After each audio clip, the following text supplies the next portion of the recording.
Definition में पहले है trachoma. Trachoma is a ocular disorder. Ocular disorder का मतलब होता है ये एक आई डिसऑर्डर है। ट्रैकोमा इज़ ए क्रॉनिक केराटोकंजक्टिविटीज़, मतलब सीवियर कंजक्टिविटीज़ होने से हमें ट्रैकोमा भी हो सकता है। ट्रैकोमा बेसिकली एक बैक्टीरियल डिसीज़ है, उस बैक्टीरिया का नाम है क्लेमिडिया ट्रैकोमैटिस।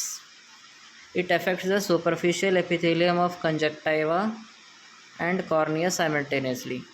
ये कंजक्टाइवा और कॉर्निया को साइमल्टेनियसली इन्फेक्ट करता है, जिससे हम ट्रैकोमा बोलते हैं। ये इरेज कर देता हूँ आपके लिए थोड़ा क्लियर होगा वो।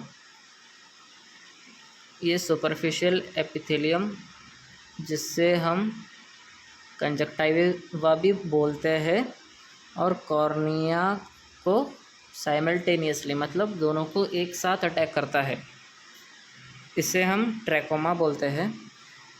Characterised by discharge from eye which contains mucus और पस, मतलब आँखों से डिस्चार्ज होता है, पस भी हो सकता है, म्यूकस भी हो सकता है डिस्चार्ज में। जैसे मैंने बताया था कॉजेस में बैक्टीरिया क्लेमिडिया ट्रैकोमैटिस है, TIS, OUS नहीं है, IS है। टाइपिंग मिस्टेक एडजस्ट कर लेना थोड़ा।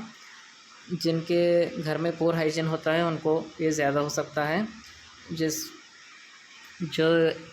पूर फैमिली है उनमें ज़्यादा हो सकता है। ओवर क्राउडिंग जहाँ है, मतलब छोटा सा घर, मतलब एक रूम और 8 मेंबर्स उसमें रेंट पे है, या घर ही उनका ऐसा है, उनका फैमिली बड़ा है, इसे हम ओवर क्राउडिंग बोलते हैं। वाटर पोल्यूशन हो सकता है, एयर पोल्यूशन हो सकता है। लैक ऑफ मटेरियल्स का मतलब होता है पूरा फैमिली के पास सेपरेट टॉवल्स नहीं है, पिल्लो कवर्स नहीं है, पिल्लोस नहीं है, बेड्स नहीं है, हाँ ब्लैंकेट्स नहीं है, जिससे वो एक दूसरे से शेयर करते हैं, इसे हम लैक ऑफ मटेरियल्स कहते हैं। इसकी वजह से भी ट्रैकोमा हो सकता है। एयर पोल्यूशन जैसे मैंने बताया था। लैक ऑफ लैट्रिन्स मतलब घर में बाथरूम का फैसिलिटी नहीं है, उनमें ज़्यादा हो सकता है। मोर हाउस फ्लाइज इन होम, मतलब अगर घर में पूर हाइजीन रहा तो हाउस फ्लाइज तो होंगे ही। हाउस फ्लाइज की वजह से भी हो सकता है। ये सीन मोर इन वुमेंस में ज़्यादा देखने को मिलता है। अभी उसका साइंस एंड सिम्टम्स देखेंगे। फॉरेन बॉडी सेंसेशन होगा, ये कॉमन एवरी आई डिसऑर्डर्स में। फॉरेन बॉडी सेंसेशन लिख देना, लैक्रिमेशन लिख देना, स्टिकिंग ऑफ आईलिड्स लिख देना। इसमें इम्पॉर्टेंट जो सिर्फ इस डिसीज़ में होता है वो है म्यूकॉइड डिस्चार्ज और म्यूकस डिस्चार्ज, पस डिस्चार्ज, ये तीनों ही इम्पॉर्टेंट है। और कॉर्नियल अल्सर और ये क्रॉनिक डेक्रोसिस्टाइटिस। डेक्रोसिस्टाइटिस का मतलब होता है इन्फेक्शन ऑफ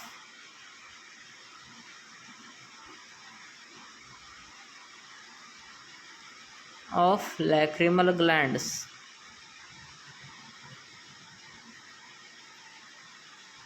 अगर आपको आई के एनाटॉमी स्ट्रक्चर पता नहीं है तो आपको ये समझने में थोड़ा मुश्किल होगा। आप लोग एनाटॉमी ऑफ आई एक बार समझ लेना आप लोग। नहीं तो मैं वीडियो डाल दूँगा, अभी कल परसों आएगा तो वेट करना उसको। और टॉसिस का मतलब होता है आँख ऊपर से ऐसे थोड़ा क्लोज रहेगा, मतलब स्वेलिंग होगा ऊपर, इसकी वजह से आँख थोड़ा क्लोज्ड टाइप दिखेगा आपको, इसको टॉसिस बोलते हैं। एंट्रोपियन का मतलब होता है नीचे के जो ये लोअर पार्ट ऑफ आई जो रहता है वो स्वेलिंग होके इनर की तरफ मुड़ जाता है, जिससे अंदर के जो आई हेयर्स रहते हैं नीचे के वो अंदर की तरफ चुभने लगते हैं, मतलब स्टिक होने लगते हैं, इरिटेट करने लगते हैं, इसको हम एंट्रोपियन बोलते हैं। और फोटोफोबिया भी हो सकता है। Sticking of eyelids, mucoid discharge, जैसे मैंने बताया था। इम्पॉर्टेंट इसमें 4 ही सिम्टम्स, पहले 4 सिम्टम्स लिख देना, फिर नीचे ये सब कॉमन आई डिसऑर्डर्स, आई सिम्टम्स लिख देना। मेन जो है क्रॉनिक डेक्रायोसिस्टेटिस पहले लिख देना, फिर कॉर्नियल अल्सर लिख देना, फिर म्यूकोड डिस्चार्ज, पस डिस्चार्ज, म्यूकस डिस्चार्ज, लैक्रिमेशन, इतना लिख देना।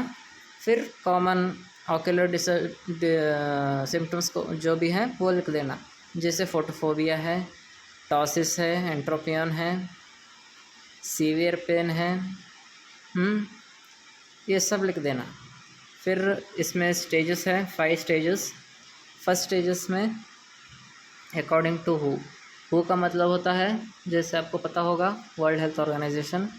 स्टेज 1 में in this stage there will be follicular inflammation.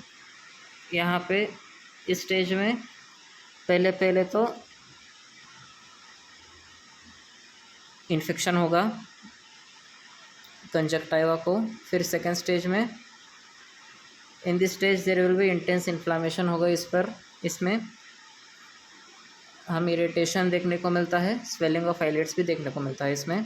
Stage 3 में जैसे आईलिड स्कारिंग रहता है, इसमें एंट्रोपियन एंड स्कार्स देखने को मिलता है। एंट्रोपियन का मतलब होता है ये जो नीचे का आई पार्ट है, जो जिस पर आई लैशेस रहते हैं, वो अंदर की तरफ मुड़ जाता है। मुड़ने के बाद ये जो आई हेयर्स, आई लैशेस रहते हैं नीचे के, वो आई लिड को चुभने लगते हैं, इरिटेट करने लगते हैं। इसको हम एंट्रोपियन कहते हैं। स्टेज 4 में देखेंगे there will be ingrown eyelashes अंदर की तरफ चुभने लगते हैं, डिफॉर्मेशन ऑफ आईलिड देखने को मिलता है। कॉर्नियल क्लाउडिंग होता है स्टेज 5 में। ये पूरा लास्ट स्टेज है। परमानेंट ब्लाइंडनेस भी इसमें देखने को मिलता है। डायग्नोस्टिक एवेल्यूएशन में basically history collection, physical examination, conjunctival cytology करते हैं, एलिसा टेस्ट करते हैं। एलिसा टेस्ट का मतलब होता है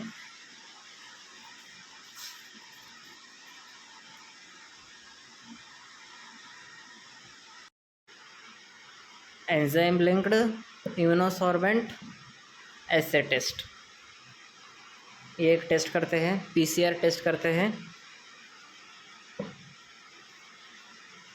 polymerase chain reaction test, CBC का मतलब होता है, सीबीसी ये भी एक टेस्ट है। कॉमन ब्लड टेस्ट आपने देखा होगा, कंप्लीट ब्लड टेस्ट। एलएफटी करेंगे, आरएफटी करेंगे। एलएफटी आरएफटी का मतलब होता है liver function test, renal function test. और मेडिकल मैनेजमेंट में देखेंगे एंटीबायोटिक ऑइंटमेंट्स देते हैं उनको, टेट्रासाइक्लिन 1%, एरिथ्रोमाइसिन 1% देते हैं, और माइटिक्स देते हैं, एंटीबायोटिक आई ड्रॉप्स देते हैं। डाइट रिप्लेसमेंट करने के लिए बोलता है, हाइजीन मेंटेन करने के लिए बोलना चाहिए। हाँ, स्पीड हुआ नहीं, डाइट रिप्लेसमेंट के लिए बोलना चाहिए, मतलब अच्छे खाने के लिए बोलना चाहिए।